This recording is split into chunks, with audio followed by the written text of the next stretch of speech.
June 2022, voters in Ekiti State will, of course, go to the polls in one of the country's off-cycle elections to choose the next governor. Now, there are 16 political parties that are vying for the position, and from all indications, all is set to be set for a smooth conduct of that election. And, of course, residents are anticipating what the outcome would be. All right. Yes, indeed, of course, this will first bring the number of democratically elected governors in the state to 6 after the military administrations of Mohammed Bawa and Navy Captain Atanda Yusuf between October 1996 to August 1998 and May 1999 to May 2003. Respectively, although Fayose and Fayemi served twice within these periods. 2 acting governors, Chief Friday Aderami and Tokbe Ademilui, and 1 administrator, Tunji Olori, equally held sway in the state. You can see the... Well, there's no question about it. Yeah, the topsy-turvy of Ekiti politics. If we discount the military era, because we're focusing on 1999 to 2020, of course, going on to 2023. Now, the off-cycle election, as we have said, is one that occurred on account of the unpredictability and tension usually arising from Ekiti politics. And the state had to produce 6 governors. 6 governors, that's right. And particularly interesting is that there is no one governor who has done 2 consecutive terms since 1999. You had Otumba Ni Adebayo, who is now the Minister of Industry, Trade and Investment. He was the first democratically elected governor. And then, of course, thereafter, you started having all kinds of issues surrounding the succession in the state. So, again, on Saturday, history is going to repeat itself. Governor Kayode Fayemi will be rounding off his tenure on October the 18th.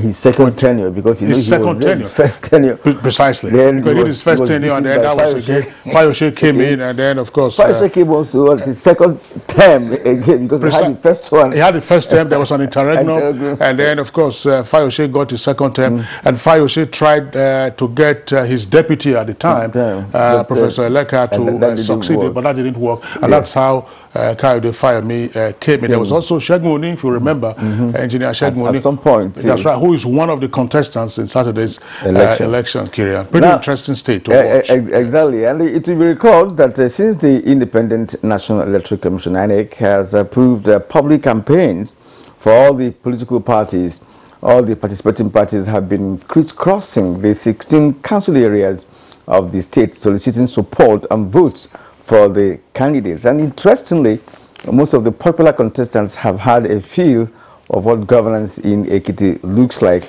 at one time or the other, just as we have just highlighted. That's right, but no question about that. There are 3 front runners, it is said, in that election coming up on Saturday. Engineer Shegmoni, we indicated, had earlier served 1 term as governor of the state. Then you also have the APC candidate. The APC candidate was formerly the secretary to the state government under Kayode Fayemi. He had to step down in order to run for the election. And then, of course, you also have the other candidate for the People's Democratic Party, popularly called BCK. That's BC Kolawole. He's said to be pushed by Fayose, who is seeking to play the role of a godfather this time around. Some persons have described this as a recycling of political heavyweights. But what surprise, if any, will be there in the Ekiti elections on Saturday? One factor that we mustn't discount is that violence and attempts at compromising the outcome of the elections have sometimes been a feature of the off-cycle polls in that state. But what are the strengths of each of the contestants?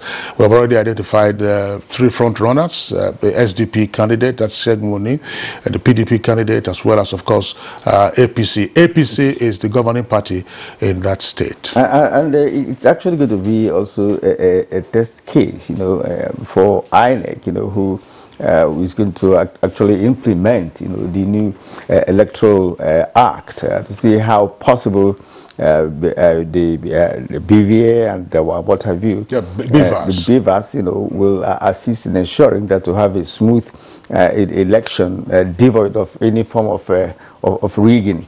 Including vote buying, which usually happens at the spot. That's at the polling. It's been a critical point. I mean, if you recall, 4 years ago in 2018, when they had the election, and there were complaints. I mean, we had guests on Good Morning Nigeria who told tales of the so-called see and buy. That's the corruption of the voting process. So we shall be taking a look at that in our conversation segment today, on which note would like to welcome you to Good Morning Nigeria on this wet day in Nigeria's capital, Abuja. My name is Kingsley Osadolo. All right, and I am Kieran Umai, also welcoming to this edition of Good Morning Nigeria on the network service of the NTA, reaching you from our headquarters studio here in Abuja, the nation's capital. And we will be bringing you our usual complimentary segments of newspaper review, business news, foreign, and of course sports. So with us now here to deliver the morning news highlights is Dennis Adegunloye. Good morning, Dennis. Good morning, Kieran and Kingsley. Good morning, Nigerians. Here is the morning news. The Federal Executive Council has approved about 100 billion naira for the provision of critical infrastructure for enhanced services in the education, aviation and road transportation sectors of the nation's economy. The Council has approved the enactment of the Federal Fire and Rescue Service Establishment Act 2022. Council approved the proposal for the rehabilitation of the 91.94 kilometer Kashimbila Takum Chachangi Road in Taraba State in the sum of 66.983 billion naira.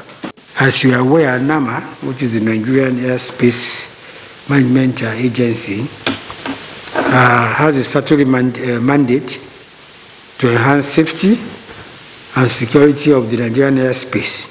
Hence, the urgent need to upgrade the facilities to enhance their capabilities for better performance. The House of Representatives is asking the Independent National Electoral Commission, INEC, to extend by 60 days its June 30 deadline for the continuous voter registration exercise. The suspension, if effected, may disenfranchise millions of Nigerians. The House adopted the resolution sequel to a motion from Representative Benjamin Kalu. INEC declared that about 42% of the voters' registration recorded since the commencement of continuous voters' registration on 28 June 2021 were invalid, with about 20 million unclaimed permanent voters' cards. INEC should provide more machines, because what they have now, one per local government, is not just enough. In the absence of any extension by INEC, that we urge INEC to extend. The Kingdom of Saudi Arabia is confident that the support of the West African Regional Bloc, ECOWAS, can help push its bid to host the World Expo 2030 over the line. The Kingdom's Minister for African Affairs, Ahmed Abdulaziz Katan, was at the ECOWAS Commission in Abuja to seek support for the bid. He did also cover the issue of terrorism, the very strong commitment of Saudi Arabia in taking policies to fight terrorism and to support various initiatives. He did also spend some time to explain the importance of having a free, safe Gulf of Aden area. The credibility of the Ekiti State governorship election will not be undermined if the 16 participating political parties and their candidates conduct themselves peacefully. Chairman of the National Peace Committee, General Abdulsalami Abubakar, gave the indication at the signing of the peace accord in Ado Ekiti ahead of Saturday's governorship election. We are exploring the possibilities of strengthening this accord so that those who sign it appreciate the weight, the consequences of their breaches. This will be our own way of showing commitment to the accord and appreciation for the good work of the National Peace Committee. The Police Service Commission has dispatched a team of senior staff to Ekiti State to monitor police officers on election duties during the Saturday governorship elections in the state. In a statement, the Commission notes that the delegation has been charged with the responsibility of ensuring that personnel of the force deployed for election duties are professional in their conduct while observing the rules of engagement. Any staff caught undermining the efforts of the Commission in ensuring orderly and peaceful elections in Ekiti State will be disciplined in line with extant laws. Governor Bello Mohammed of Zamfara State has expressed his utmost concern over the recent resurgence of terrorist activities in the state. The governor, who was reacting to the recent abduction of 30 promising young entrepreneurs along Sokoto-Gusau Federal Highway, says the state government is not oblivious to the situation at hand and has since taken more steps to arrest the escalating situation. The governor commiserated with families of the abductees and directed the security agencies to ensure speedy location of those abducted and their immediate rescue. A statement issued by the Special Advisor to the Governor on Media and Communication, Zelani Bapa, says government is particularly determined to ensure that rural communities are free to go about their farming activities as this year's rainy seasons set in. According to the statements, the state government has also noted with concern the rise of informants to criminals and will not hesitate to make more stringent steps in addressing the current situation, including possible telecommunications shutdowns once again. The statement further advises all stakeholders to be alert and counter the activities of informants in their midst by assisting security operatives with intelligence for necessary action. Another set of short-listed Nigerians from the 6 geopolitical zones of the oral interviews for the finals of the Petroleum Technology Development Fund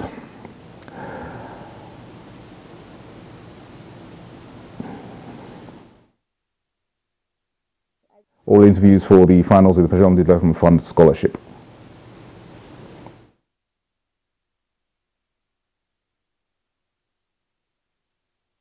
I really need this scholarship because the area I'm doing, it has to do with healthcare, whereby I'm applying the GIS app, and it's to map it out and then know the nearest route. Before that will be released to a selected candidate for the program, it's very important to carry out the research. Covers the 6 geopolitical zones. We are looking at the average of 353 candidates. Well, that is the morning news. Good morning, Nigeria continues after this break with Kingsley and Kieran. Good morning.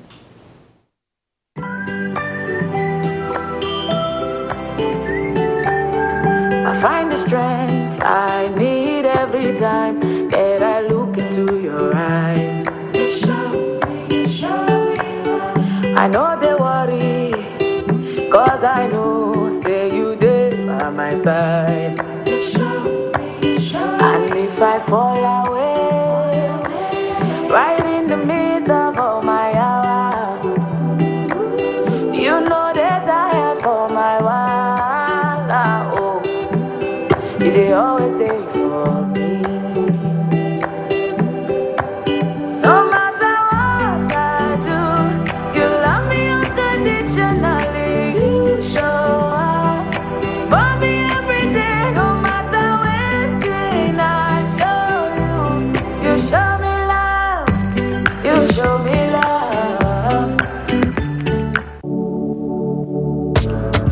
Hello everyone.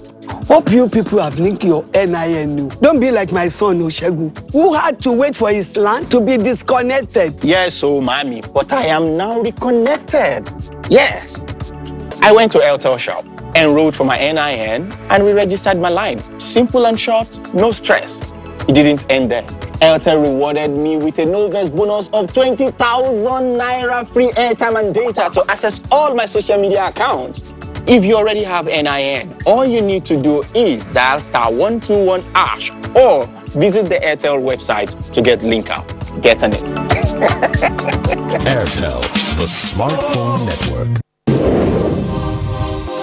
A new edition of TV Guide is out, exclusively with Professor Umar Garba Dambata, Executive Vice Chairman of the Nigerian Communications Commission, NCC. We have unveiled the 622 as a toll-free line through which consumers can be able to lodge their complaints. And we have introduced the 112 as a national emergency number. This edition is a compendium of mind-blowing stories for your reading pleasure, ranging from technology, entertainment, economy, media, politics, family, and lots more. Pick up your copy and get abreast with issues and trending features within our space. TV Guide, very incisive, very educative and compelling. Grab a copy at the vendor near you or any NTA station nationwide. TV Guide, your indispensable companion. Nigeria's democracy has arrived. He shall usher us into a new phase of development, peace, and prosperity. He is the father of the new Nigeria, His Excellency President Muhammadu Buhari, GCFR. Welcome to another season of giving Nigerians hope yet again. We are sure of a great future for both ourselves and generations yet unborn. We look forward to your leading us as a nation into our manifest destiny. Though the challenges against us as a people are many, we know that your leadership shall set us on the right path to our greatness. A new dawn beckons on us all, and having you as our president is a precursor to this. Thank you for believing in Nigeria. This message is from the Nigerian Television Authority, NTA. To every politician, as the campaigns gain momentum and passions begin to rise, remember, the errors of your opponents do not make you a success. Do not run down your opponent and inflame passions to violence between and among your supporters. What counts is what you plan to do for the electorate and how you intend to relieve the sufferings and bring succor. Nigeria is in dire need of patriotic leaders at all levels. Leaders who will make national development their priority. Concentrate on telling the electorate what you intend to do when you get into office. Focus on making your vision clear to the electorate. Don't engage in verbal abuses, fake news or speeches. Keep dealing with issues that will bring progress. You win the hearts and minds of the people by being above board, by being civil, patriotic, and showing empathy. Let's join hands to make the 2023 elections peaceful. A message from the National Orientation Agency.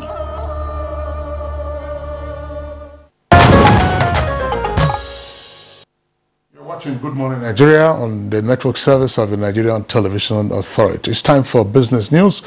Well, the story that headline inflation for the month of May 2022 increased to 17.71% on a year-on-year basis.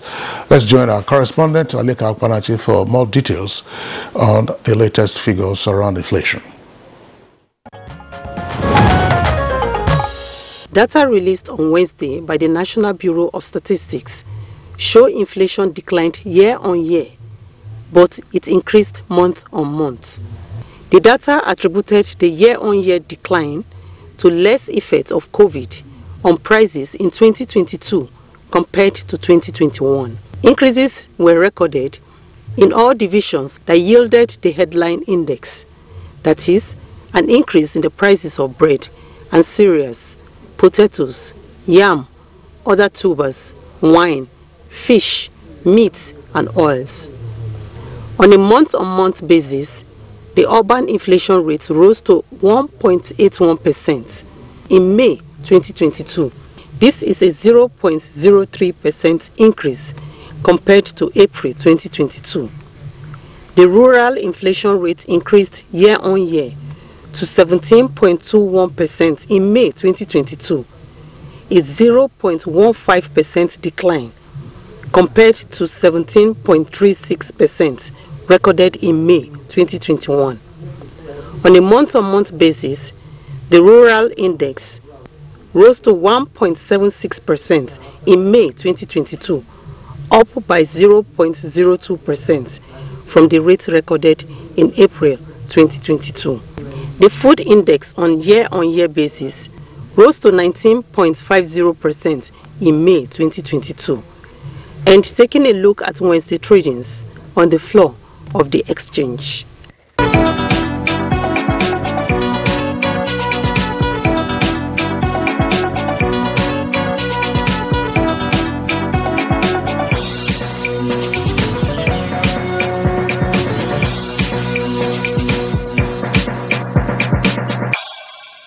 With business news, Alika Opanachi, Aroa.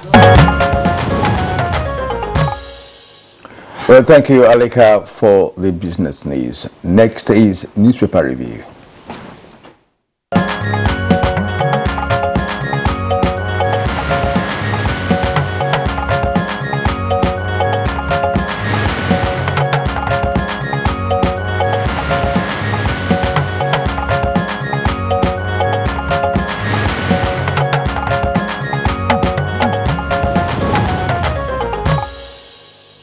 We have two newspapers this morning to focus on in terms of the headlines and stories. Let's take a look first at the window page of the leadership. Leadership, bandits sack 8 Kebbi, Niger villages, kill 33, abduct 30. Bandits sack 8 Kebbi and Niger villages, kill 33, abduct 30. Yobe senatorial ticket, why I won't step down for Lawan. That's according to Makina.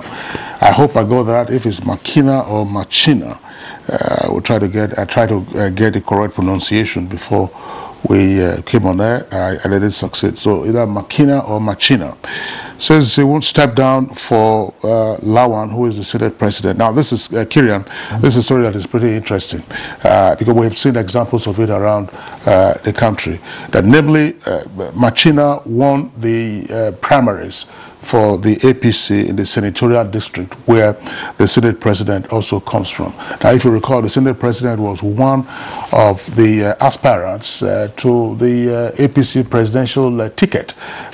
Well, he lost that ticket, he lost that bid, and now we understand that there are pressures on the gentleman who won the APC ticket to step down for him. We have seen some examples in the past. I mean, it happened in Bochi, for instance. I about the past. Even presently, you know, that of Ebonyi State, you know, where Governor Mahi, came from. Governor Mahi also, contested, for the position of being a presidential candidate of the APC, yes. And failed, and returned to Ebonyi State, and someone stepped down for him. It's the same thing in Bochi State, where a gentleman who was also previously the SSG to the government won the ticket, and then after the governor, that's Senator Bala Mohammed, lost the bid to become the candidate of the PDP, he returned to the state, and then the gentleman quietly stepped down. So what kind of regency arrangement are we having? The Senate president,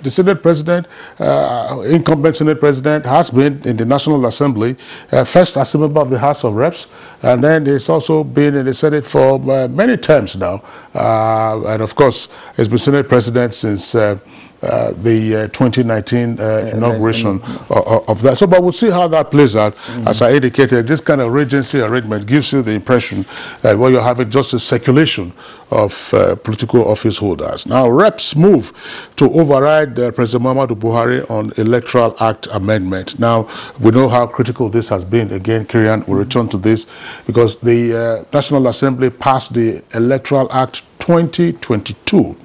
And then suddenly there was a realization that, statutory delegates had been left out, which would have included members of the National Assembly. And then with a great deal of dispatch, they proposed an amendment, passed the amendment, and forwarded it to Mr. President for his action. But by the time they did that, a number of political parties had already started conducting their presidential primaries, including the PDP, and the president advisedly declined to give its accent. So the APC also conducted its own elections. Now, the House of Reps say they are moving to override the president, the president's veto of that, because the time delimited for that has since expired. Yes. Exactly. Okay, 24 hours to INEC deadline. That's the kicker for the lead story. Northeast, Northwest lobby Tinubu for running mate. PDP screens VP candidate today. Now, Senator Binta Garba makes case for female vice president. APC presidential candidate may unveil running mate today. Other headlines: Nigeria's inflation soars to a new height of 17.71%. That's in greater detail on page 25. Strike. ASU issue more complicated than Nigerians think. That's according to the federal government. It was Alhaji Lai Mohammed, Minister of Information and Culture, who spoke yesterday after the Federal Executive Council meeting. Unravel those behind our war killing, Senate tells security agencies. Details on page 8. Kieran? All right, now let's turn to the Nation newspaper. The Nation newspaper, above the name flag of the paper, aviation fuel hits 714 naira per litre as petrol queues return. The news is on page 8. Senate seeks trial of prison officials over illegal remand of children. It's on page 28 of the Nation. Kano Assembly okays 10 billion naira loan for Ganduje. It's on page 27. And on page 2 of the Nation, we have court jails Mama Boko Haram 2 years for 71 million naira fraud. It's on page 2. Now the lead story on the Nation newspaper: last minute intrigue in PDP over Atiku's running mate with 2 riders. Ikimi panel to screen Wike. Anxiety among party chiefs over choice. Details of that can be found on page 4 of the Nation newspaper. The photo story that you can see there is that of the chairman of the attacked train victims' families, Dr. Abdul Fattah Jimo, addressing reporters in Kaduna yesterday. And Kingsley, you may recall that after the 11 victims, were released, the families are saying that that they're mentally unstable, and of course, highly traumatized. Traumatized, right? Yes. I imagine that traumatized, would be the appropriate way to state it. But that they are in hospital, just undergoing care by professionals, and that once they stabilize, they would of course be rejoined with their family members. There are other reports here. I think you've read one of them, which has to do with ASU. Issues in University Union strike complicated, says Minister of Information Lai Mohammed. OPEC reports Nigeria's oil output declined. All that on page 4. At the bottom of the Nation newspaper, you have the Zamfara government plans communication blackout to tackle banditry. That's on page 27. Well, that will be all on the front page of the Nation newspaper. There are, of course, striking headlines. We've discussed about 2 of them from what you have read, and we also have this issue of running mate.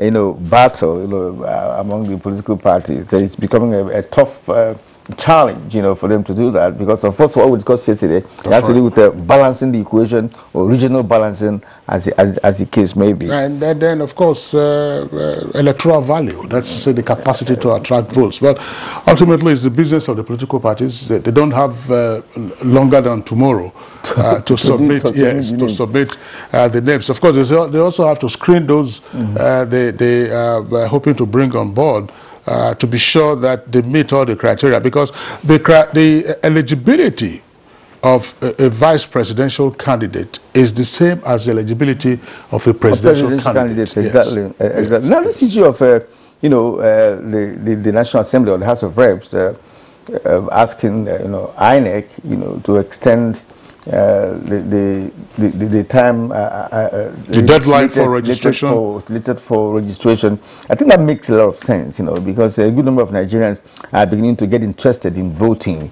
Even some who never voted, in recent times, are beginning to develop interest in doing that. They have the appetite now to say, look, let us vote, because the Electoral Act is likely to protect the votes from all indications because of this issue of the difficulty in rigging election based on what we've had, experience we've had in the past. Where elections are written somewhere and the results declared. So many people are showing interest in registration, and for me, it's the best thing to do is to extend the deadline so that many Nigerians will be opportuned to get registered for 2023 election. That's a valid proposition, and the House of Reps should be commended. But I imagine, for instance, that INEC would be concerned about strict adherence to the timelines that it had provided for the conduct of the 2023 elections. One of the challenges that you recall that we have in Nigeria is that sometimes time doesn't appear to have any meaning. For instance, the deadline for political parties to have submitted the names of their presidential candidates was June the 10th, and then it was shifted to tomorrow, June the 17th. And then Nigerians also have the habit of getting to do things at the last minute. But the issue you just raised, because there have been also challenges in the registration process, particularly in some areas where there is strife or where there is a great deal of insecurity. But if you are seeing persons who are coming out in large numbers and getting more interested, the question would be, okay, and the House of Reps is asking for a 60-day extension, which will be 2 months. How would this disrupt INEC's preparation? Now, the process is generally technology-driven. So is this likely to disrupt INEC's preparation for the election? Because it is one thing for you to register, another thing for you to also have your PVC ready. Yeah, so how will all of this affect? So what is the reasonable time that INEC can give? And then much more publicity could be granted to that as that goes on. Yes, well said, but INEC owes it as a responsibility, to ensure that as many as are interested in registration should get registered. Yes, the card you talked about, they should be able to have the infrastructure, to ensure that the cards are churned out. It's not a rocket science, to develop a card for voting. They have all to print a card. Yes, well, suppose I don't know whether INEC, I don't think they have their own presses for doing that. I mean, sometimes you just have issues, but I think it's for INEC to ascertain what is more reasonable for it to do. There are a couple of stories I just want to raise and highlight, and then we'll call it time on the newspaper review.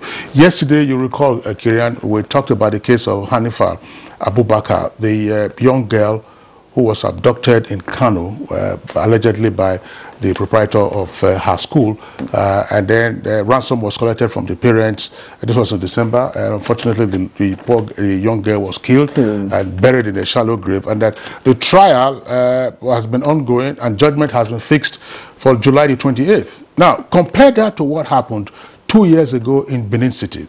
A student at the University of Benin, Wila, she was a microbiology or biochemistry student.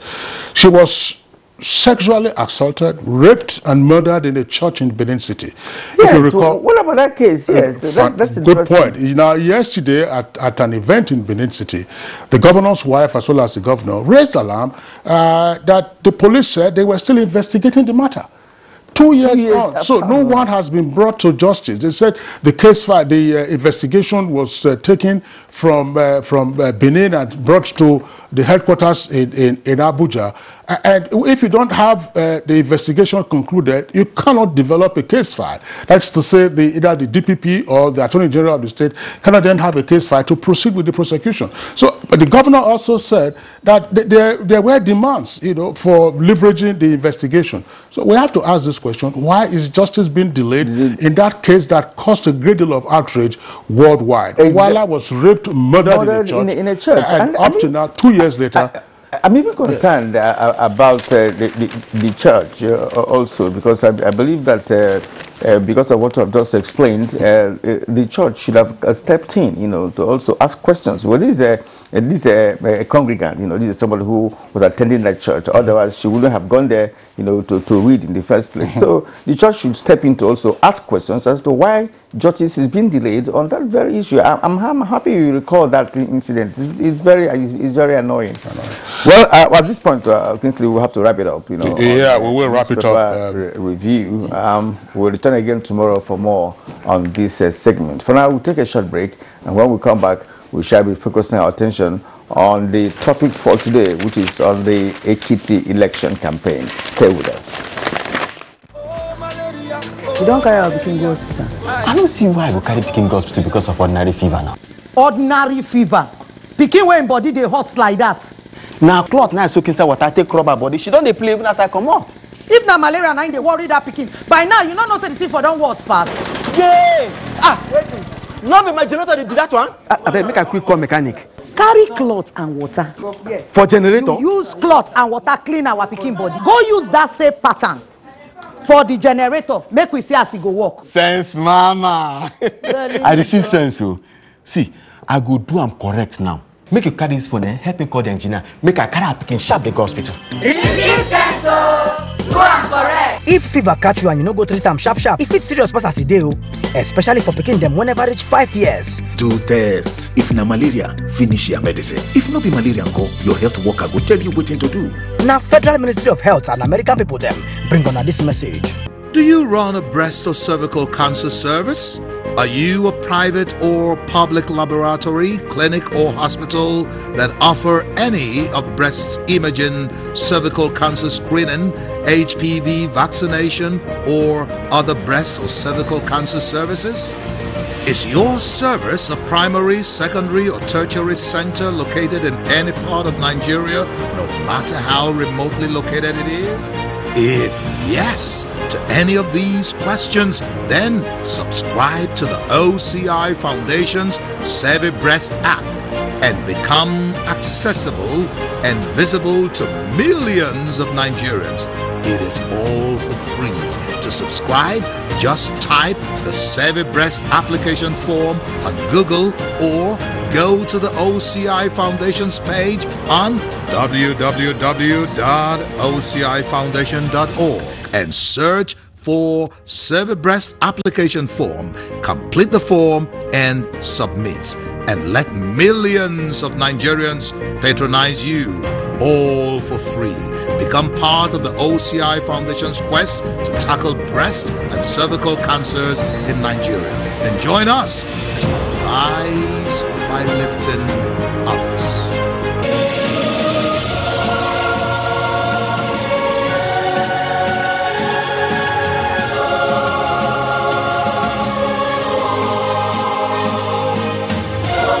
We are all Nigerians. Against all odds, we shall and must remain united. We may have our challenges, our problems, and setbacks. However, together we shall overcome them all. What doesn't break us shall make us stronger. This is the mindset that shall bring peace, progress, and prosperity to our beloved country. Do not let tribal and religious sentiments govern how you think, act, or feel. Don't be influenced by those who want to destroy our precious national unity. Everybody who is a Nigerian is your brother and your sister. This is the mindset of the new Nigeria. It is also the mindset that we must all adopt. Let us support each other in creating the Nigeria of our dreams. This message is from the Nigerian Television Authority, NTA. As the 2023 elections draw near, remember, evil prospers when good men and women only wish for peace, but never take a step to make peaceful elections happen. Are you a father? Are you a mother? What are you saying to your children as elections approach? Have you warned them not to let themselves be used to cause violence? Have you explained to them what the consequences of electoral violence might be? Do your part to make peaceful elections happen. Talk to your children. Protect them from unscrupulous politicians who want to put them in harm's way, while their own children are comfortable at home, within and outside the country. Let's join hands to make 2023 elections peaceful. This message is from the National Orientation Agency, NOAA.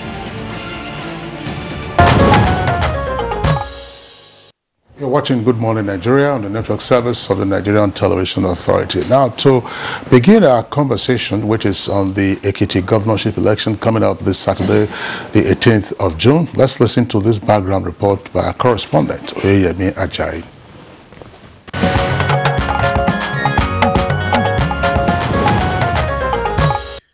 The electoral gladiators are already crossing their T's and dotting their I's as the clock ticks for the Ekiti State governorship election. Crucial last-minute campaigns are on top gear by the political parties as they unfold their strategies in the bid to get the support of majority of the Ekiti electorate. With 16 political parties cleared for the election, all are set to slug it out on who will become the chief executive officer of the state as they take their time to reel out contents of their manifestos. One thing they have continued to echo is the need to unite the Ekiti residents as well as grow and develop the state to an enviable position. Known to be a sophisticated state with high level of academia with large knowledge of civilization, the candidates have to go through the rigor to convince the people of Ekiti on why they should be voted for. The streets, the markets, the parks, even the neighborhood amongst others, with no place spared of being the next theater of campaign, but the last verdict depends on the electorates who have the final say. How well conducted have the campaigns been? Have the candidates been able to touch on major issues that affect an average resident of Ekiti State? Well, these are some of the questions guests on NTA's Good Morning Nigeria will be answering shortly.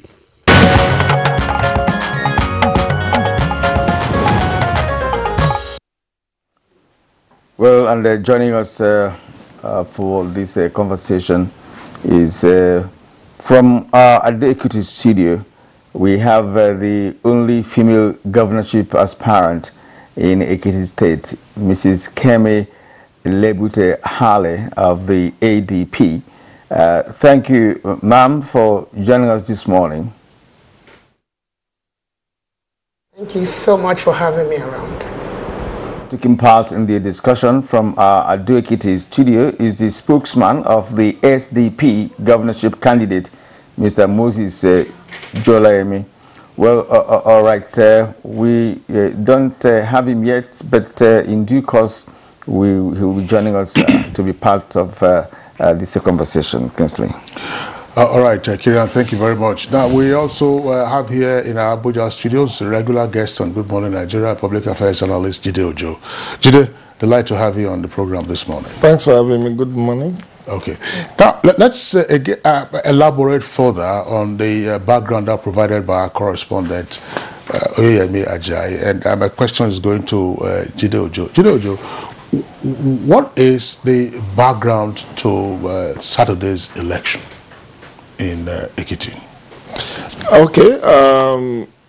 First, if we want to establish why Ekiti is part of the off-cycle governorship election, this came to be after the 2007 election in Ekiti, where there was a very protracted litigations arising from who won the Ekiti election between John Kayode Fayemi and then Engineer Segun Oni.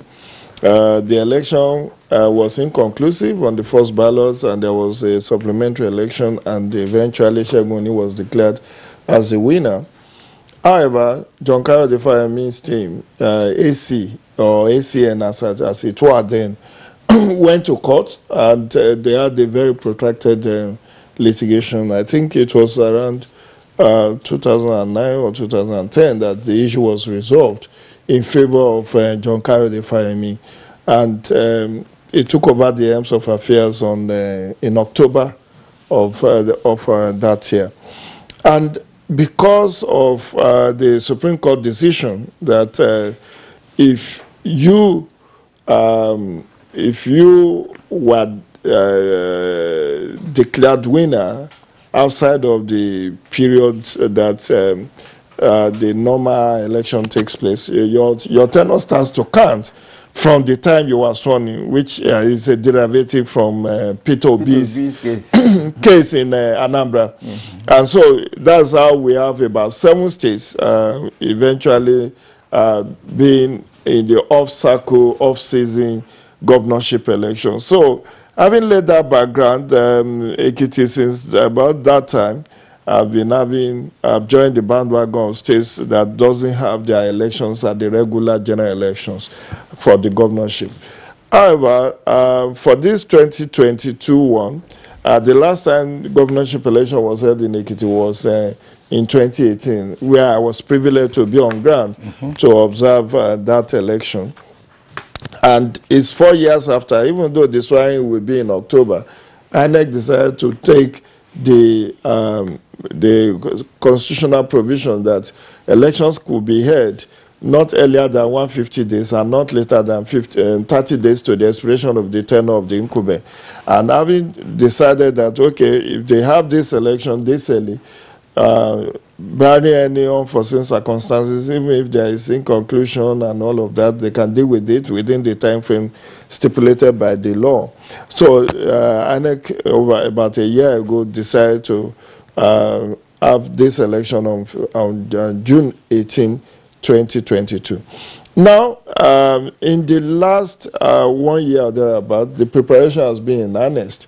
Recall that in June last year, INEC decided to establish additional polling units, or, if I want to say more appropriately, converted voting points and voting point settlements into polling units. So Ekiti is a beneficiary of that. Ekiti has additional 250 polling units, and now the entire polling units in Ekiti is about 2,445. So elections is expected to hold in this 2,245 polling units on Saturday. Then, in terms of voter registration, close to 1 million registrants have been, but not all of them have collected their PVC. So we have about 750,000 thereabout having collected their PVC. But PVC collection will end today in Ekiti. So if you haven't collected and you have registered, please, you can still take advantage of collecting up until the end of business today. Then, in terms of wards, there are 177 wards in Ekiti, and there are 16 local governments. And, of course, this election is expected to be like a 3-horse race, given the fact that after losing out in PDP, former Governor Segun Oni defected to SDP. And then we have the candidate of PDP and APC. But that's not to say that other contestants are not to reckon with.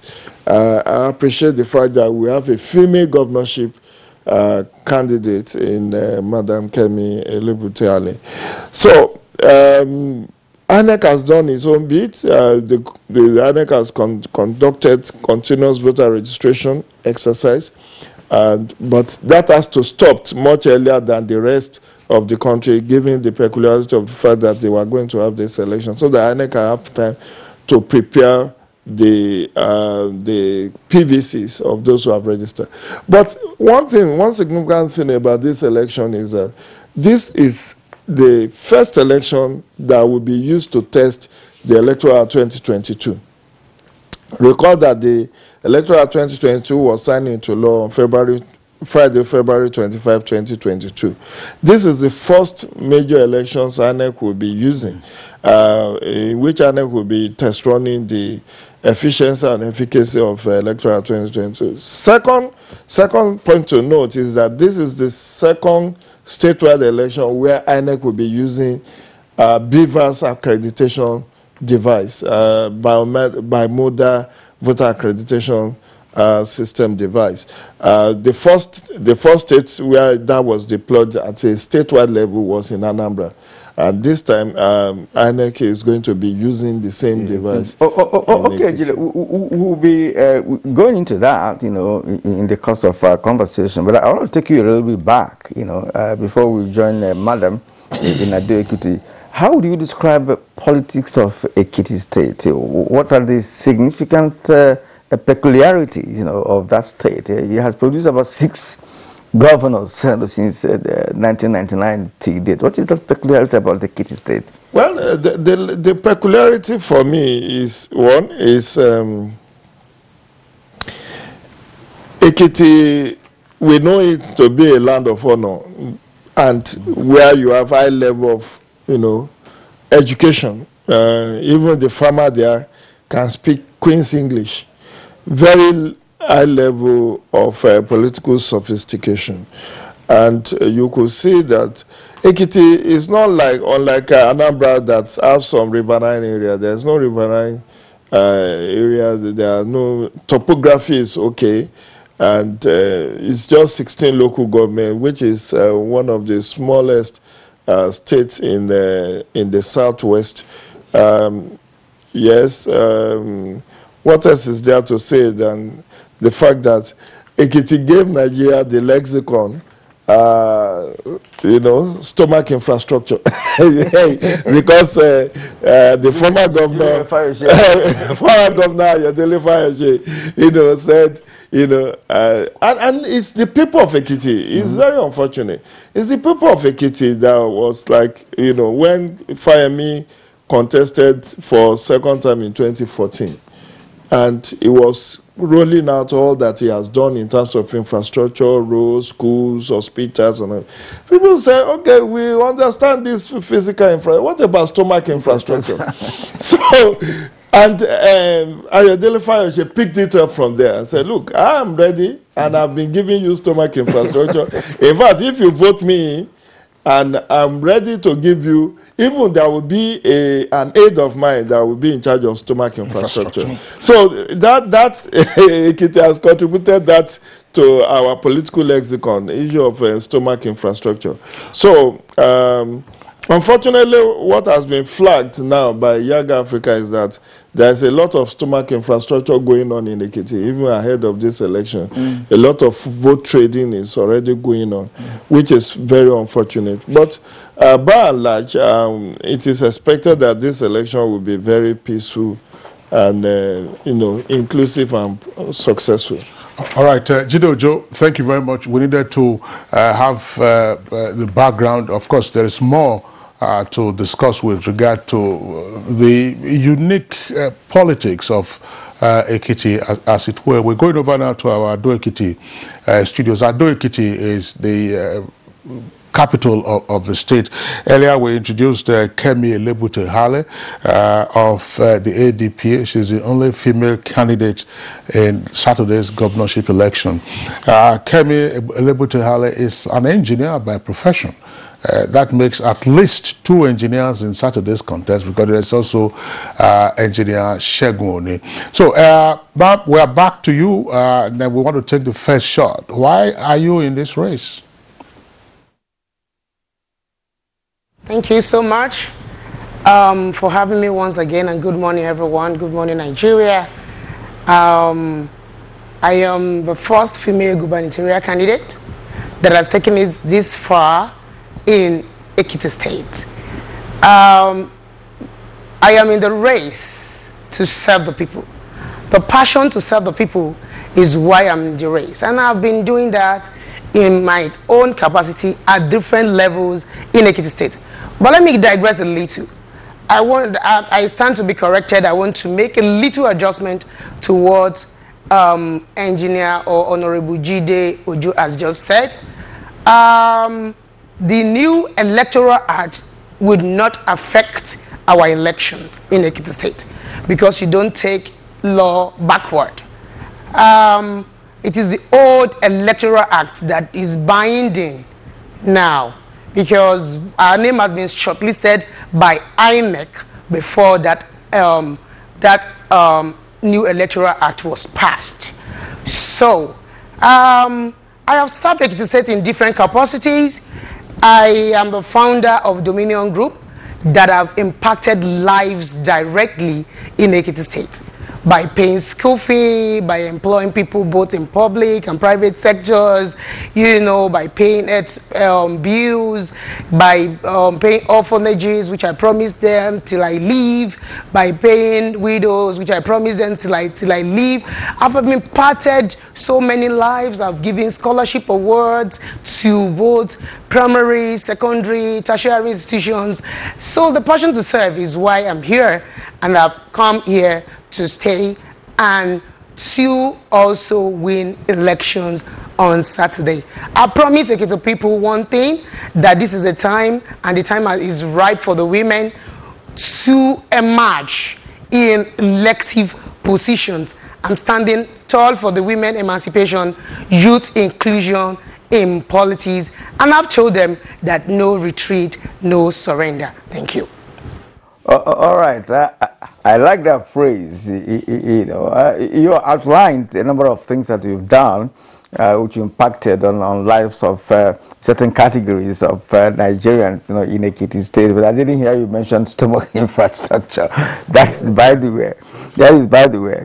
Now, you're an engineer, and having understood clearly the politics of Ekiti State, and of course the henchmen in politics in that state, who are also involved in this election directly or indirectly, how are you going to bring up a kind of political engineering, that will assist you, in getting to that position which you're looking for? Thank you so much. I think even the men in Ekiti State knows what I have been able to do thus this far. I am the first candidate in Ekiti State that are taking election campaign to the grassroots. Out of about 177 words, I have been able to cover about 169 up to yesterday. And I'm still going to do it because today is the last day of campaign. I am sure I'm still going to cover the remaining words. I will tell you that it has never happened in the history of elections in Ekiti State. What the people have been able to sell to people is what we call stomach infrastructure, and there is another name for it. They call it Dibon Sebe. No candidate in the history of Ekiti State have been able to give Ekiti what a true Ekiti represents, the true integrity of Ekiti State, by giving them a meaningful manifesto that one could say, no, these people are really ready to serve Ekiti people. I am the first candidate in the history of politics in Ekiti State that had a manifesto for Ekiti that they could rely on, and they could tap me and call me to order if anything, I'm doing anything out of the box. I've been able to have 3 R's agenda for Ekiti: the reclaim agenda, the rebuild agenda, and the return agenda. Under my rebuild agenda, I have 7 acronyms. I call it HAISEE. HAISEE. H, it stands for health. I'm ready to rebuild the earth sector. A for agriculture. Rebuild agricultural sector and make agriculture lucrative. Infrastructure, the I am ready to change the face of infrastructure in Ekiti State. And I've started about 4 days ago by bringing in 400 units of solar electricity in Ekiti State, which we finished the installations yesterday. And it was distributed across board where people actually need this infrastructural facility. I am also ready to also rebuild the security of Ekiti by having my 3 ways of making people live safe and protected in Ekiti State. I have the short term, the medium term, and the long term ways of tackling security problems in Ekiti State. All are in this manifesto. Okay, Engineer Kemi Elebutu-Hale, thank you very much. You've had at least some brief opportunity to sell your agenda. Well, we have read, and some analysts have indicated that Saturday's election will be a three-horse race. And this is not to attempt to undermine the candidacy of the other 13 political parties. But how do you feel if you are not mentioned amongst the three front runners in this election? Are you just making up the numbers, or you are a serious contender? I'm so sorry. I don't know where Engineer Jide Ojo is having that from. Maybe he has not been really conversant with the environment, the political environment of Ekiti State currently. You know, if he has been around and he will ask people, they will, that statement might be not so correct. I think if you rate the political arena of Ekiti State now and you ask from the people, really, they will tell you that if not at the top 1 or 2, they would say, I don't know why you call it 3-man horse race. Maybe he felt women should not also get involved. Maybe that is where he's having that statement from.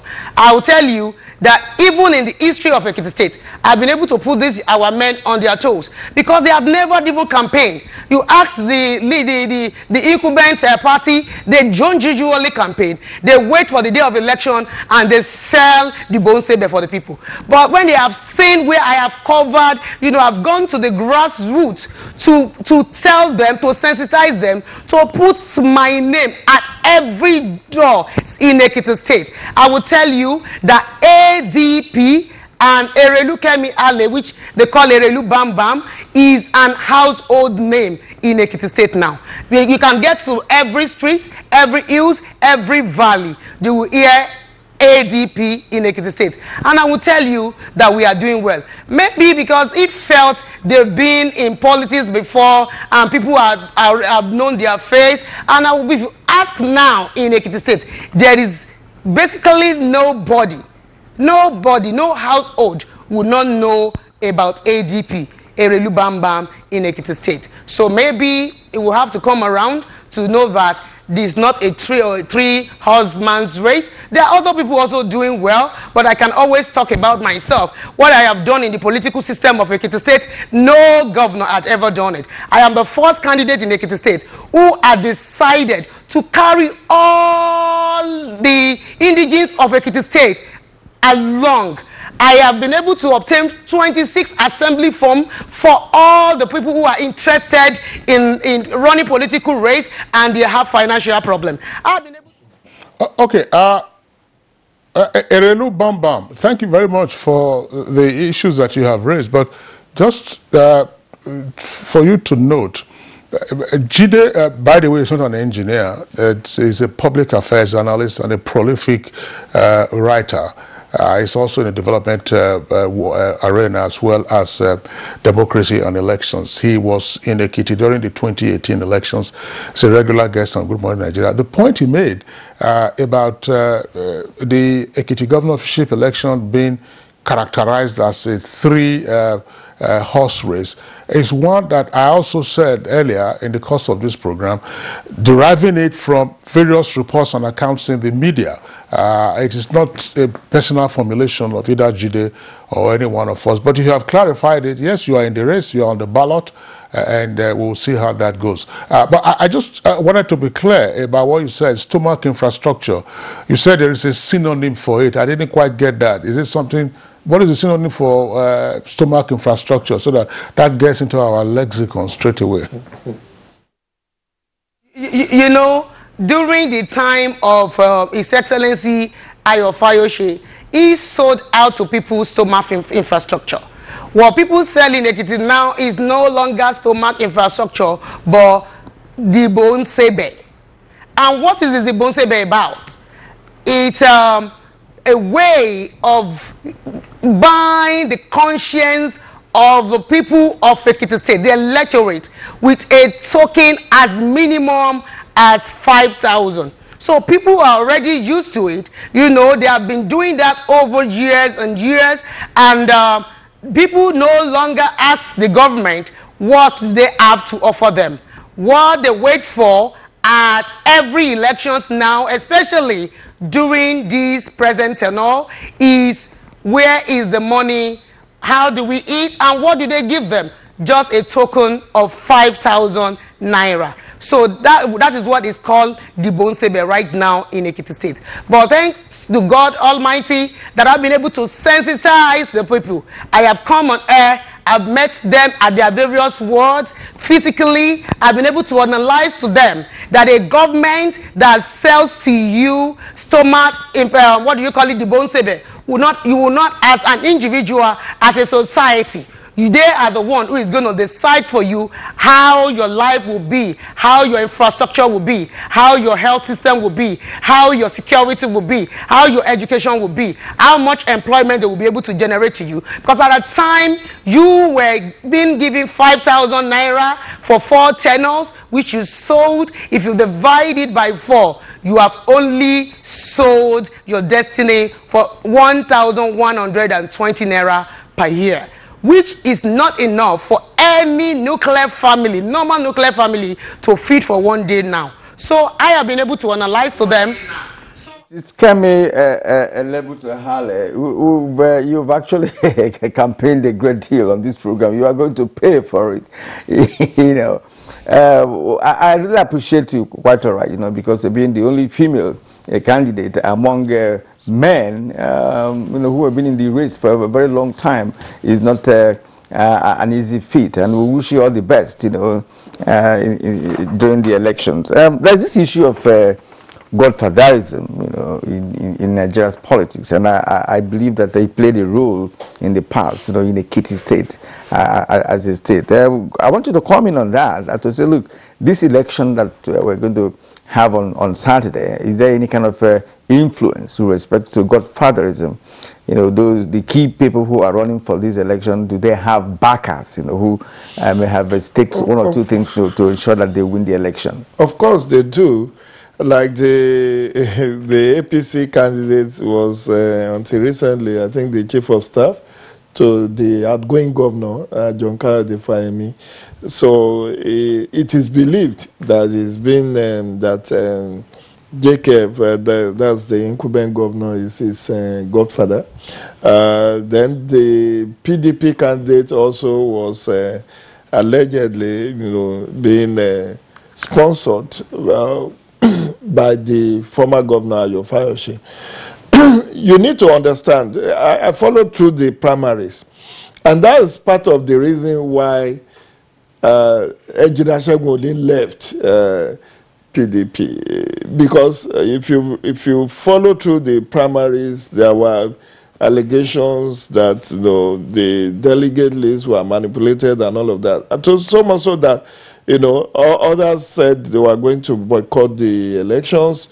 Senator Olujimi was one of those who aspired but never got through. And in APC, you have people like Honorable Senator Bamidele, Opeyemi, and the rest of them who also showed interest but never got through. So the assumption is that, at least for APC and PDP, both of them has some measure of godfathers, you know, sponsoring them into the race. Engineer Shegun on his own, you can't say somebody is sponsoring because he's a former governor. And that's why SDP is in serious contention now. In fact, the event that led to the death of Tokwe Ajayi, one of the road transport workers over the weekend, was a clash between the SDP loyalists and that of APC, which led to that fatality. So, in a sense, there is no election in Nigeria that is not devoid of some measure of, you know, godfatherism or, you know, sponsors, as it were. And it is not an exception. But we wait to see. And I really want to appreciate Engineer Kemi Elebu for, you know, all that she has aspired to do for the people of Ekiti.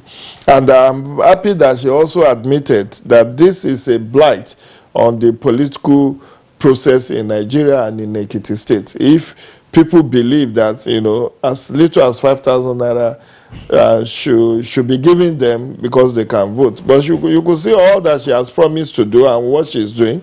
But people, like I said to you, before that notion of stomach infrastructure came, Fayemi was doing the roads, was building hospitals, was doing so many infrastructures in the state, you know, took education in the Ekiti state from only God knows what position the state was before he came in 2010, 2011.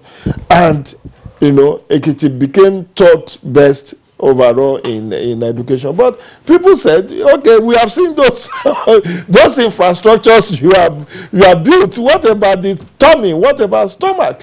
And that's where it's and the bone saber is not even original to Ekiti. It's actually from Ondo State. It's Ondo that they imported the bone saber from, which means if you get this money, you can cook a pot of soup for yourself. So, but by and large, you know, we have different euphemism for vote trading or vote buying, and it's just so unfortunate. We saw what happened during the just concluded primaries, even in the delegate elections. But again, there is no shortcut answers to all of this. I believe as we grow in democracy, more sensitization may make people to vote their conscience and not necessarily because they are given money to do so. Okay, thank you very much, Jide Ojo. Let's go back to our Ado Ekiti studios, where Erelu Bambam is still our guest. She's the governorship candidate of the ADP. Erelu Bambam, I mean, permit me to call you that. I'm sure that's what your supporters call you. What do you consider to be the critical issues in this election? Well, I think it's security. Security of lives and properties. Security of the votes. Security of polling units. Security of the electorates. You know, like Mr. Jide Ojo said, you see that there are a lot of people who have been inciting violence here and there, especially the ruling party.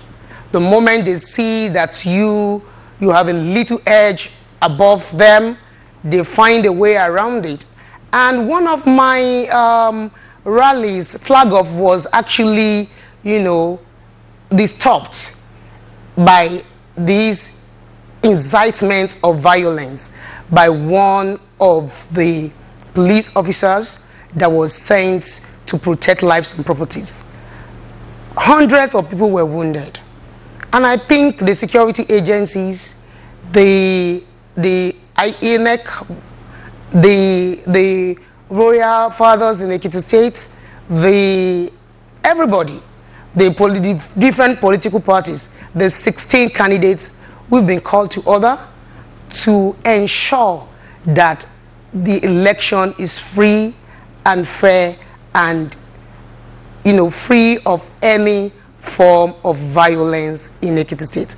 We just hope that people, the electorates and the candidates of different parties will be able to, you know, play and obey, you know, the peace accord that is just signed or that was signed yesterday, especially the ruling parties in Ekiti State. All right. Thank you very much, Engineer Kemi Elebute. But I just want you to also respond to the question my colleague raised about the role of godfathers in the Ekiti election. I mean, two of them have been mentioned, and it's fairly obvious. The governor is backing his own candidate, the former governor backing his own candidate, and then the former governor, Segun himself, is his own, if you may, his own godfather. Who is your godfather? Are you standing alone to confront the other gladiators?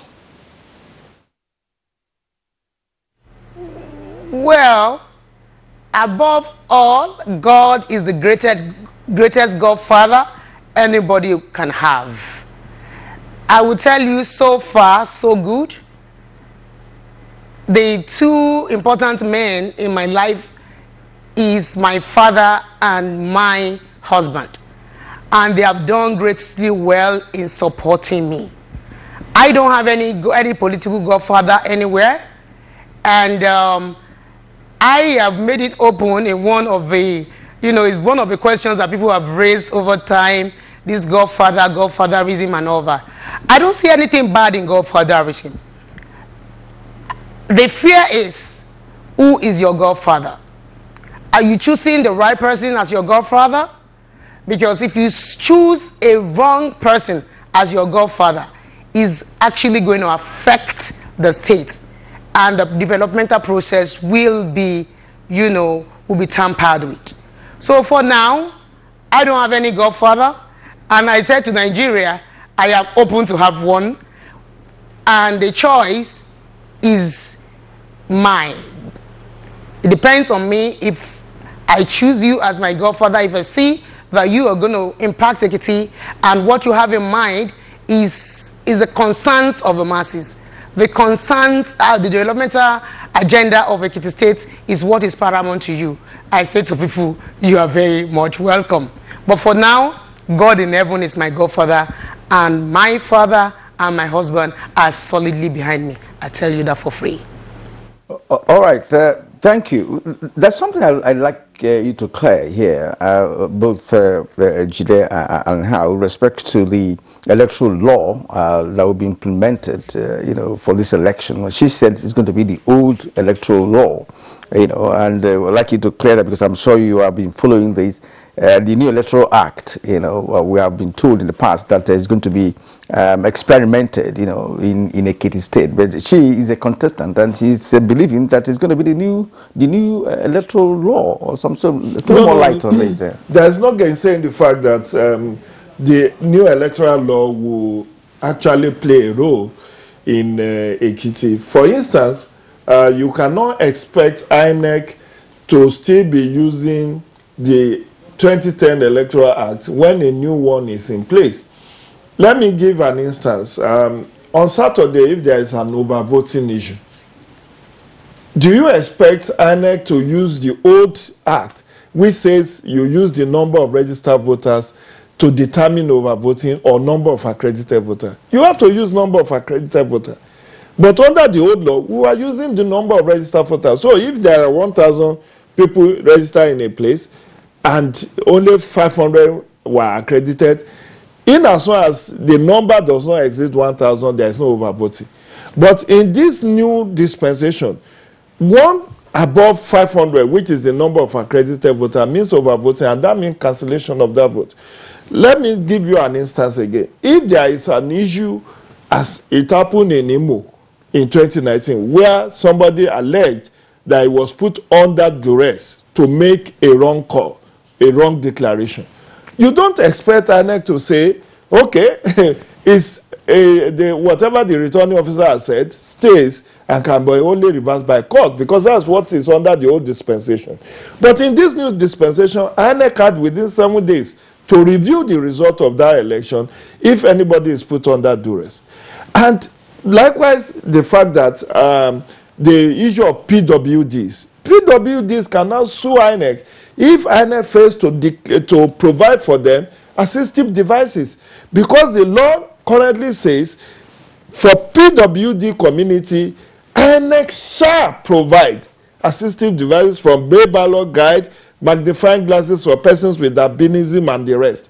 So, Madam may be talking of the election will still be under the old law, given the thinking that you don't change the rules of the game in the middle of the game. But this is not middle of the game.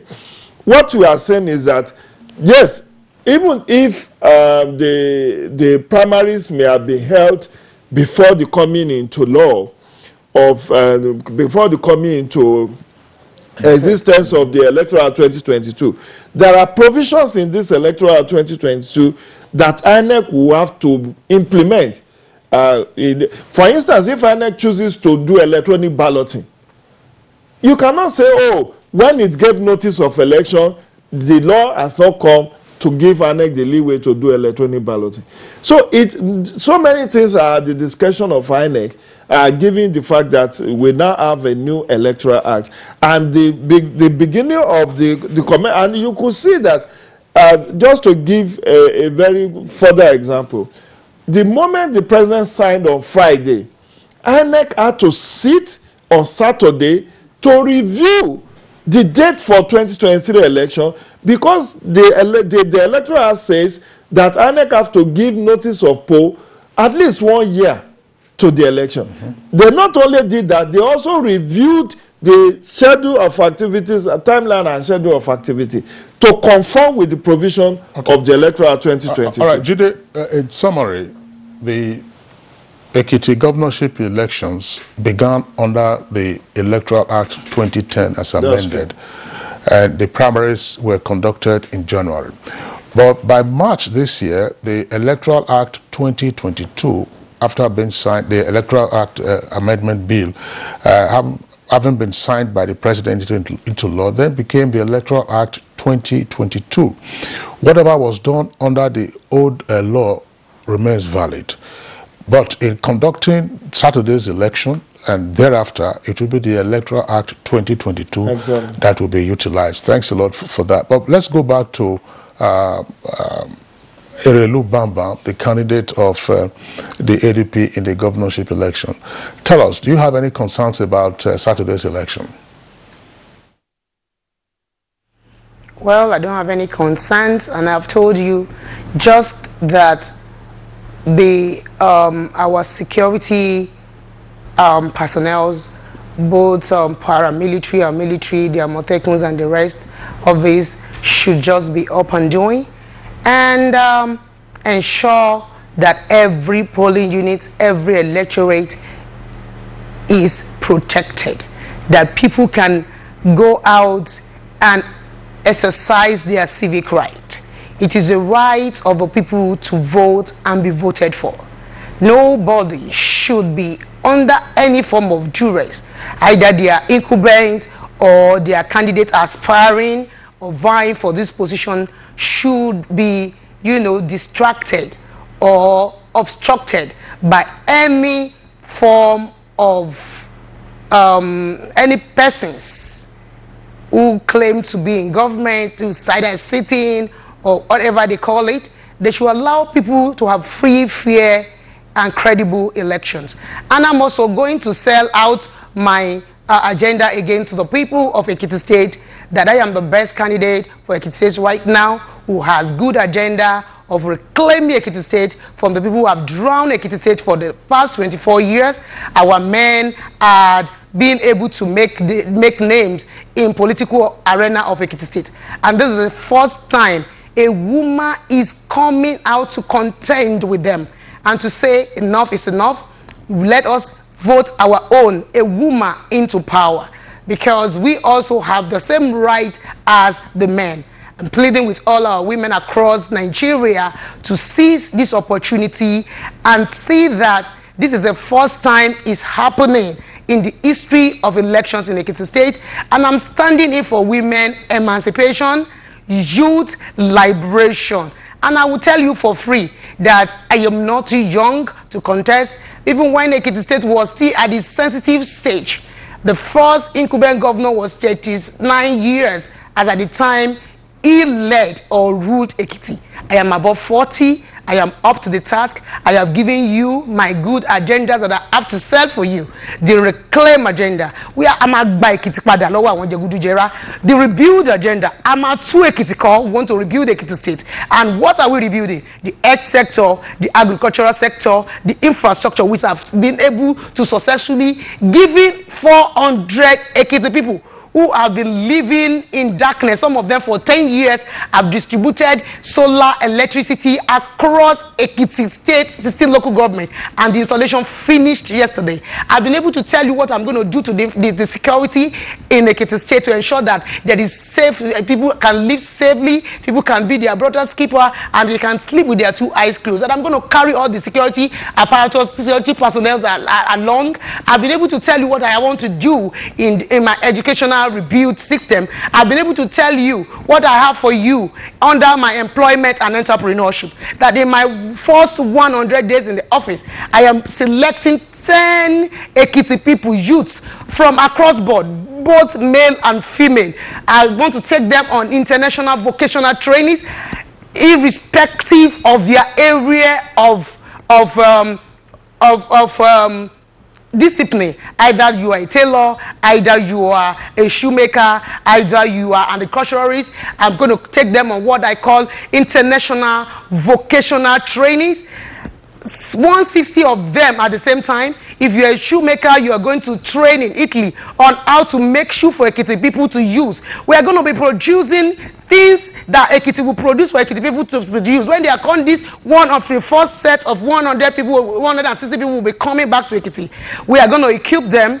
I am going to be the first governor in Ekiti State that will have business/industrial industrial center that will accommodate these people, thereby producing 50,000. Mrs. Kami Lebute-Hale of the ADP, we thank you so much for being part of our show this morning. You have actually sold your manifesto to the people of Ekiti State. We wish you well, wish you luck. The date is Saturday. We're going to see the result of the election after that. Thank you indeed for coming this morning. We hope to see you again on this platform. Good morning, Nigeria, the network service of NTA. We'll take a short break now. When we come back, we'll continue with the conversation. The Nigerian aviation sector is rapidly growing with the construction of new international airport terminals in several regions of the country. The new Murtala Mohammed International Airport has an estimated passenger increase of 30 million annually and 15 million for Nnamdi Azikiwe International Airport, Abuja. Malam Aminu Kano International Airport is also expected to open new frontiers for the region with more travel capacity for the annual Hajj, while the new Akanu Ibiam International Airport, Enugu, avails more business opportunities connecting the industrial cities in the region to the world. These new terminals beat world-class standards with enabling infrastructure that aid air travel, tourism, and the eventual growth of the country's GDP. Open up commerce and, of course, link us to international societies. People from international community will come here to do business, and then that will bring in more revenue to the state. Now, distances can be seamlessly covered as Nigeria keeps raising its bar to suit global infrastructure standards.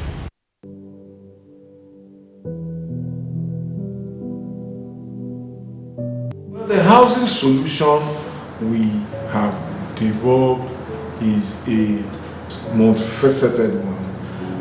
First, we have tried to lead a program to build what we think will be an acceptable and hopefully affordable housing type based on surveys we did in 2015-2016 and construction that started in 2017. And that's going on in 34 states as the National Housing Program. This message is from the Federal Ministry of Information and Culture.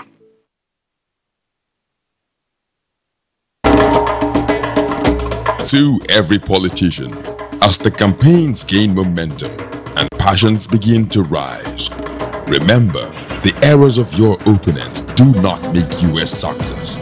Do not run down your opponent and inflame passions to violence between and among your supporters. What counts is what you plan to do for the electorate and how you intend to relieve the sufferings and bring succor. Nigeria is in dire need of patriotic leaders at all levels, leaders who will make national development their priority.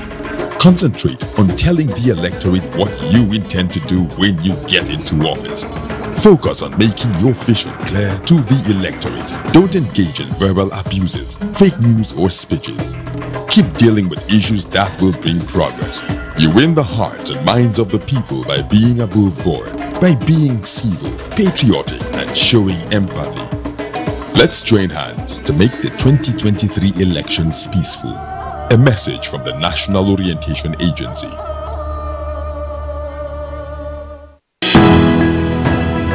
The counsel of our fathers. I will urge and advise our younger generation to use talent and brain to sort out problems, not arms. Nigerian youths, let's build our nation together.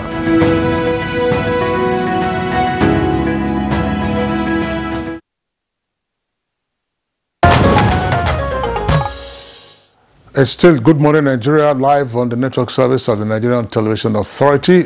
We'll be going back shortly to our Ado Ekiti studios to get another guest. He is the spokesperson of the campaign organization for the SDP's governorship candidate. That's Engineer Shegun.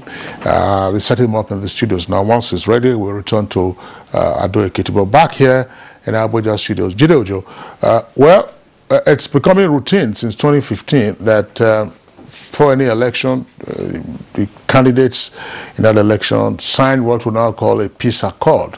That was particularly useful, we all remember, in the 2015 election. But usually, in the lead up to the polls, governorship or otherwise, we've seen incidents of violence flare up, and then you ask yourself, what needs to be said about the true value of the peace accord?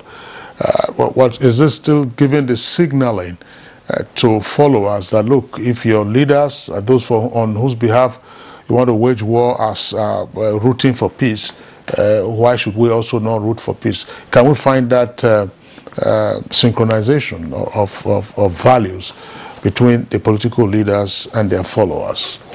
Thank you very much, Kingsley. You know, for me, the argument has been put forward that the peace accord signing is coming late in the day and should have actually taken place much earlier. Because it was only yesterday that the peace accord was signed in Ekiti State. But I recall that when the Edo State governorship election took place, was it last year? No, that was 2020. Yeah, okay. The one that the re-election of Obaseki. You know that the violence got to a peak that the Oba of Benin have to summon all of them and said, look, you don't want to burn down this state because of election. Why are you doing this to yourself? Why are there these killings and all of that? So the Oba of Benin have to step in and mitigate that violence long before the peace accord was signed. And Ekiti State in particular has been very notorious for political violence. There have been a number of killings in the past, in the recent past. We learned over the weekend one Tope Ajayi was murdered when there was a clash purportedly between the SDP and APC candidates, the supporters rather. But you know, it has become a routine that any election in a period in Ekiti, 1, 2, there are always fatalities and casualties, which is not good enough, because this is a small state, relatively small state, 16 local government. Population is about the smallest within the southwest region. And one would have expected that, being a very homogeneous state, because if everybody in Ekiti State speaks almost the same dialect. They speak the same dialect across. So why would you, brothers and sisters, be fighting and killing one another in the name of politics? But so the point has been made that maybe the peace accord signing should come a little more earlier, or other critical stakeholders like traditional rulers and religious leaders should also take more than passing interest in the electioneering process and call to order some of these gladiators. Okay. All right. Jide, thank you very much. We'll return to you. Okay. Kirian. Yes. We now have our other guest in our Ekiti studio. He's the spokesman to the SDP governorship candidate, Shegun. He's Mr. Moses Jolayemi. Mr. Jolayemi, thank you for joining us this morning.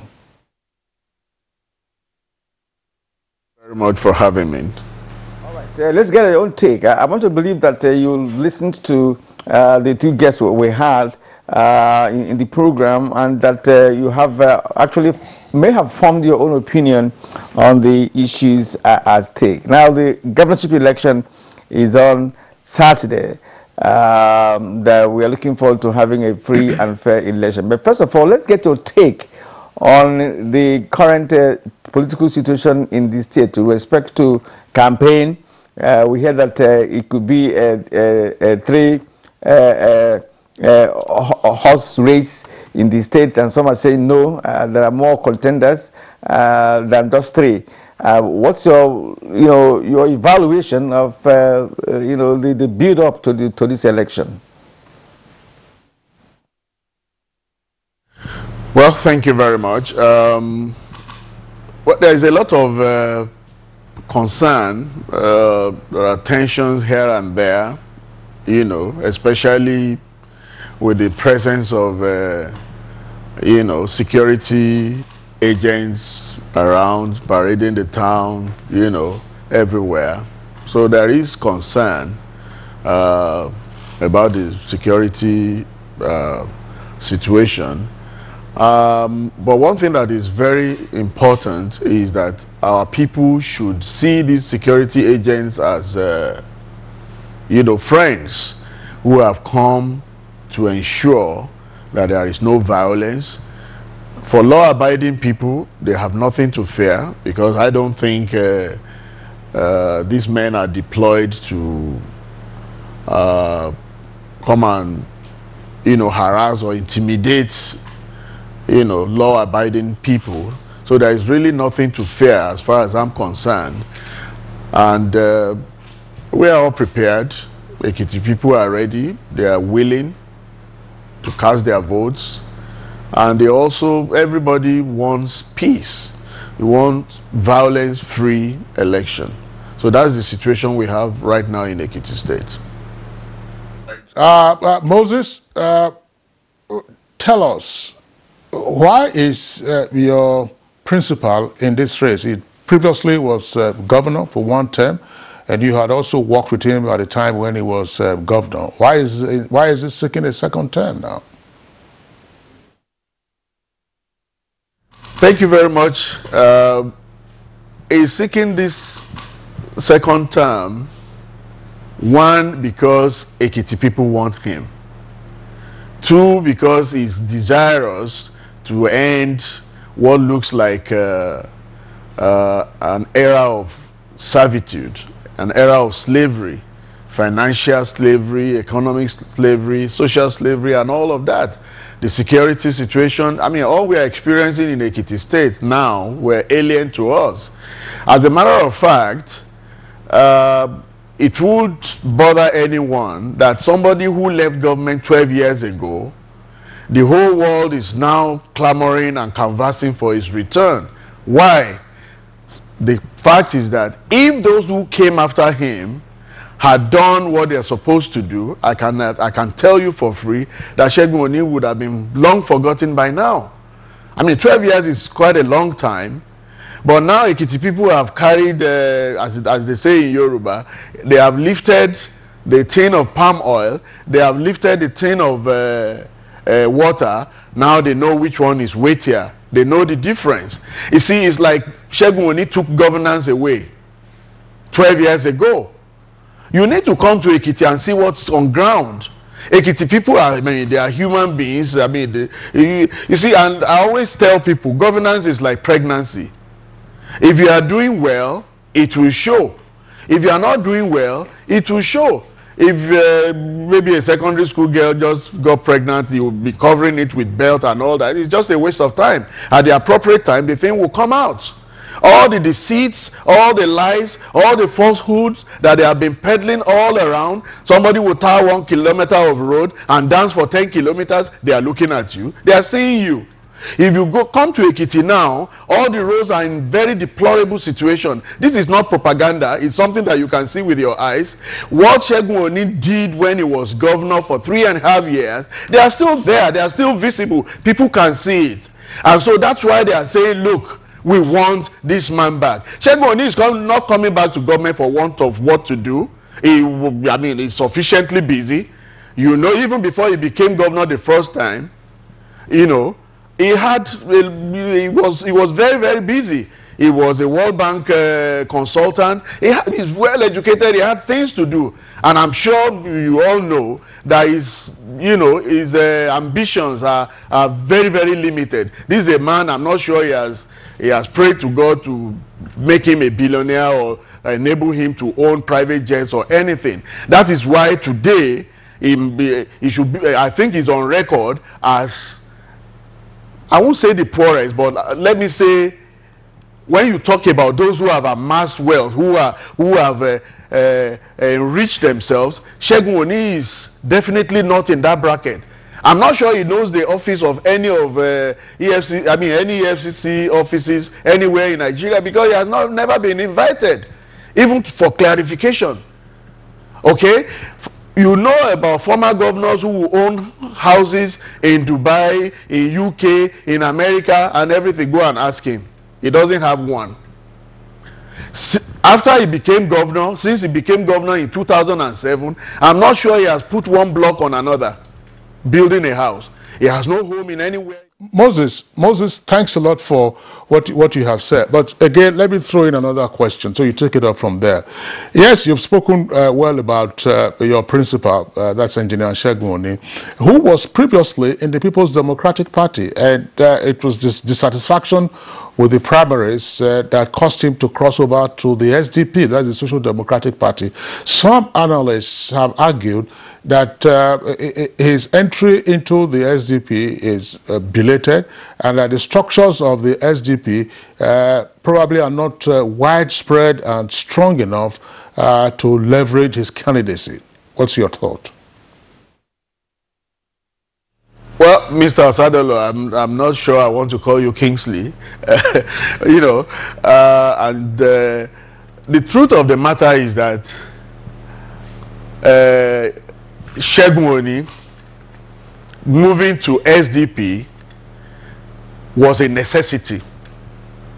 Everybody saw the sham that they call primaries. I'm very sure you are in receipt of the video that went viral, how people were voting and showing somebody, specifically former Governor Ayo Fayose, who was well positioned to see that, look, oh, I have voted, and then they will go to another corner and collect the money. We call it see and buy. That was clear to everybody.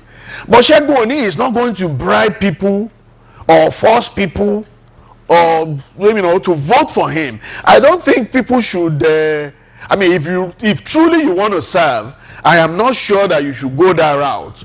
So now, seeing that sham, what happened, and the fact that Ekiti people are clamoring for him to return and help them out of this present quagmire, he had to move to another party. Let me tell you this. Segun Oni had always been the nightmare of both APC and PDP. And when I say PDP, I mean Governor Ayodele Fayose's PDP. Because in a way, Fayose personifies or PDP. It's like he's, you know, he runs that place like it's like a personal fiefdom. So now they don't want him, both APC and PDP, that's Fayemi and Fayose. They don't want Segun Oni, because Segun Oni coming out is like boom, like a bomb, and it's all they could do, the best they felt they could do, was to make sure he didn't win that primary. Immediately after that sham called primary, it's on record. Fayose went straight to Fayemi in the government house. They embraced each other, you know, heartily, like, oh man, you've done it, fantastic.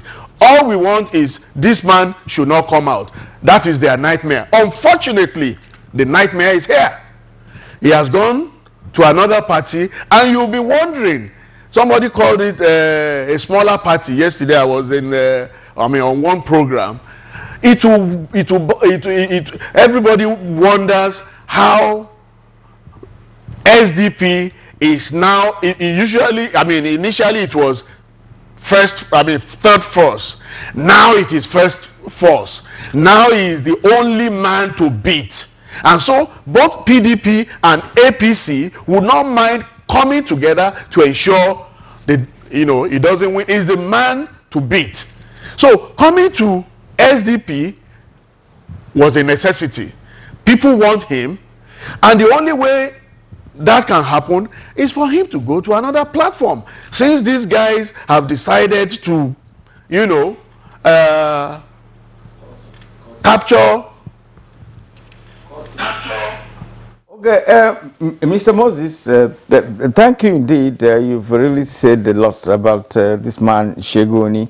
I give it to him because he appears to be the most experienced, in terms of, governance in Ekiti State, with respect to the fact that those who are, contending with him never, tasted the seat of governorship at all.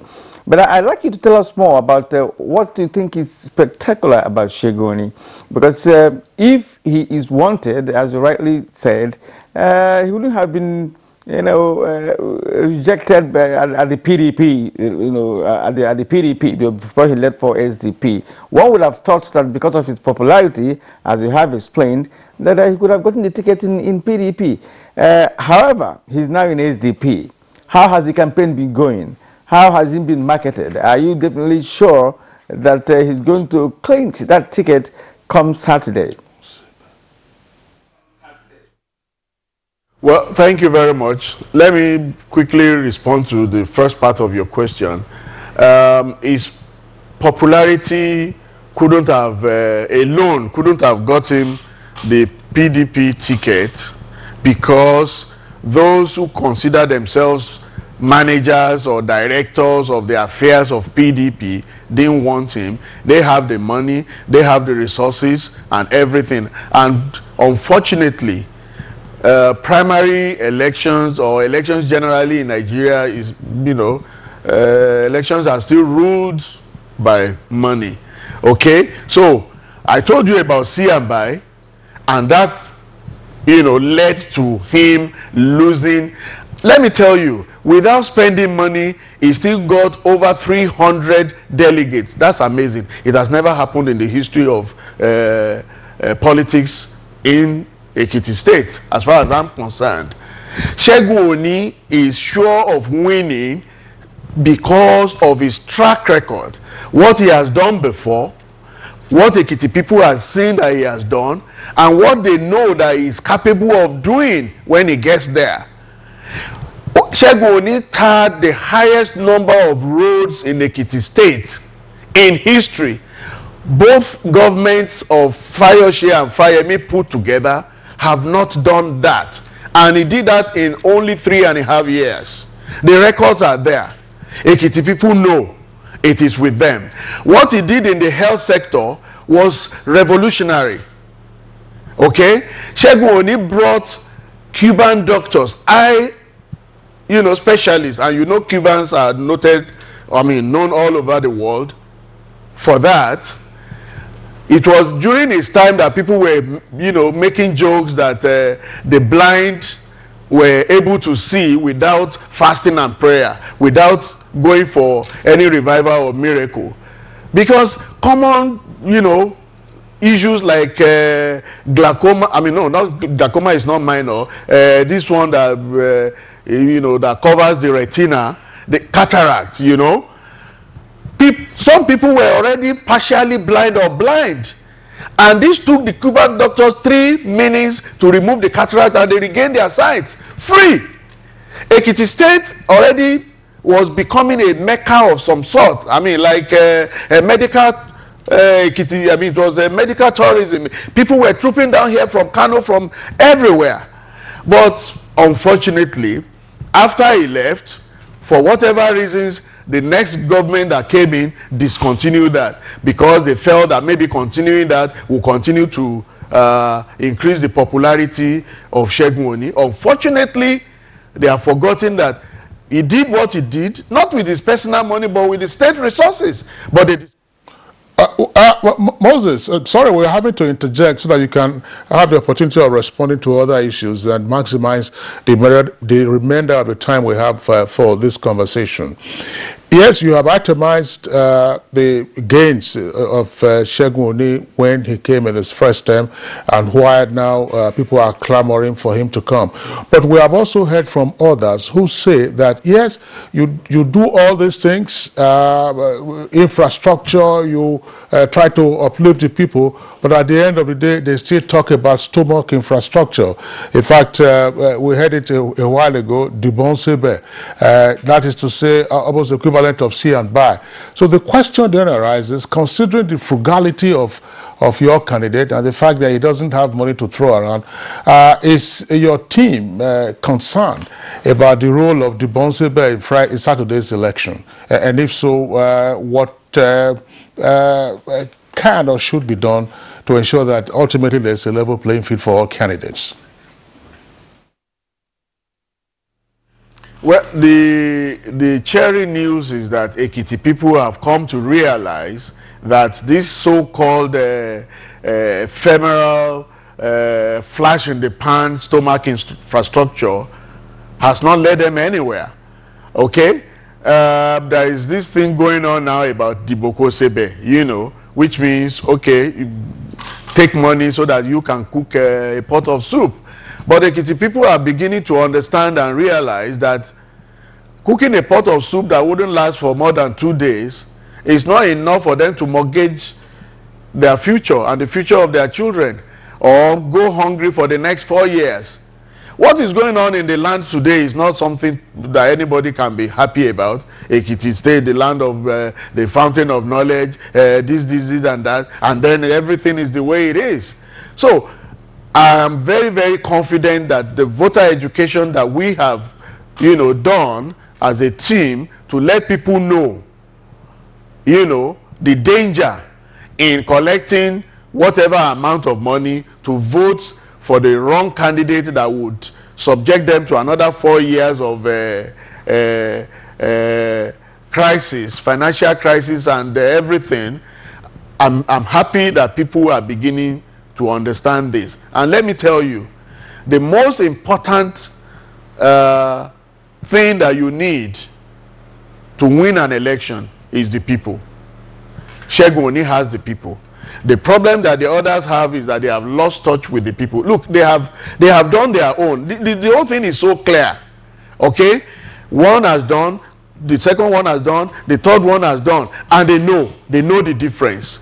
So the campaign is a bit easier for us because we can easily make reference to what we have done.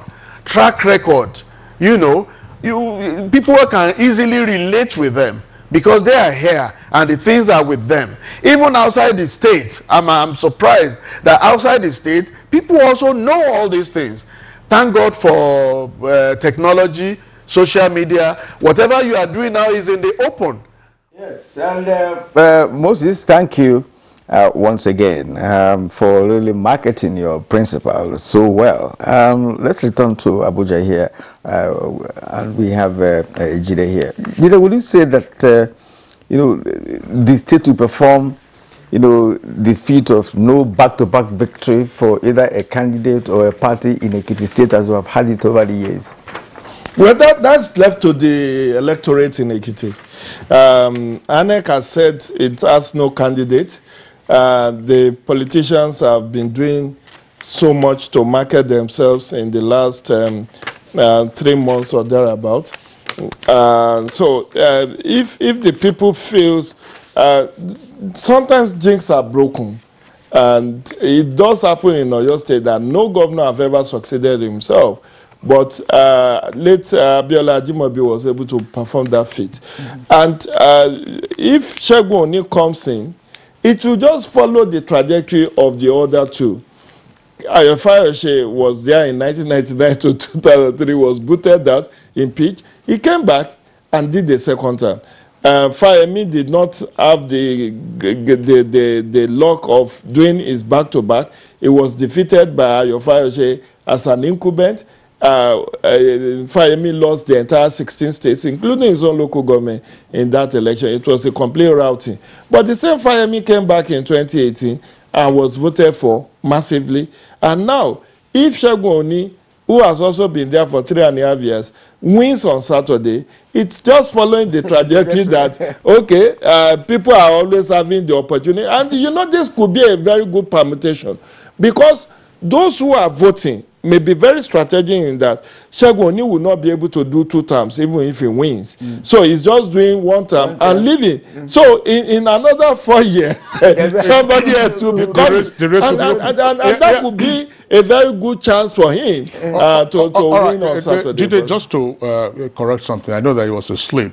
Fayose wasn't there from 1999 to 2003. It was Niyi Adebayo. Yes, that's true. Niyi Adebayo. 2003 to 2006. Yeah, we are pressed for time, but there also the consideration, I don't know how strong that is in Ekiti politics. Usually you have the zoning issue. They say that Ekiti South hasn't produced a governor in the state, but it's a homogeneous state. They say that most of the governors have come up from the north.